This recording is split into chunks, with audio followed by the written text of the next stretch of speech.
So AI UGC videos are blowing up. I want to show you a simple trick to getting more out of WoW 3.1. Oh my gosh, I finally got the Kuromi chair of my dreams. It matches my purple aesthetic perfectly. It is so comfy, I am literally obsessed. Oh my gosh, I finally got the Kuromi chair of my dreams. It matches my purple aesthetic perfectly. It is so comfy, I am literally obsessed.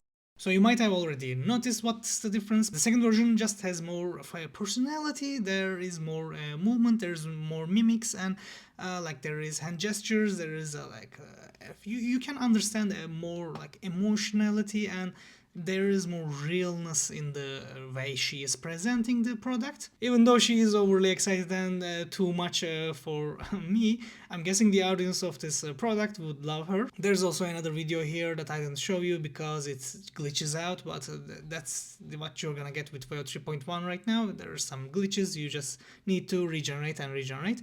So let me go through the process of how I created this video. First, I found this chair online. This is the Kuromi chair. It's a gaming chair for women gamers, I think.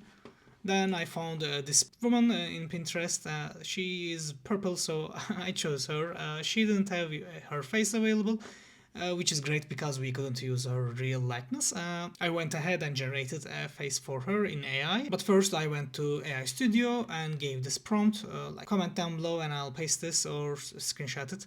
It generated me a great prompt to like combine these two together because we need the woman in the room with the chair to promote it. Then giving the images, the prompt AI generated for us in Nano Pro resulted in these four images. I don't really have much to complain for any of them besides this one because like we are supposed to be looking from the camera's point of view, and there's another camera here, like you can't use that.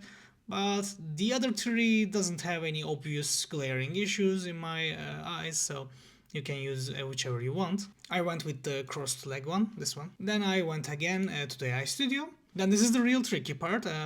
You want to create your UGC script with a trick in mind, and this is how I got that more emotionally expressive version of her. I used AI to write this out for me, but you could always write it out with your hand. Basically, the whole trick is this part here. You want to write an emotional annotation before every word in the script. So if we look over to what the generation prompt for this video you saw in the beginning, it was like gasping, oh, thrilled, my, shocked, god, gosh, like excited, relieved, triumphant, enthusiastic, proud, delighted.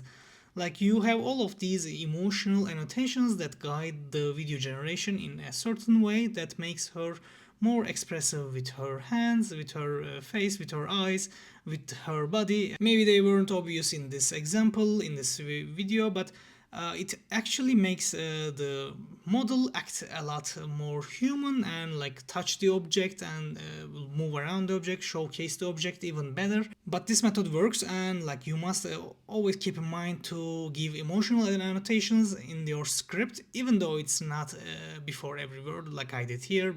It's just exaggeration to showcase you, but it works. Like you could also seriously do annotation before every word because it works. If you don't want this much emotional expression, you might like do every 3 words, every 2 words, but it works better than not having any emotional annotation at all. So do that. Okay, see ya.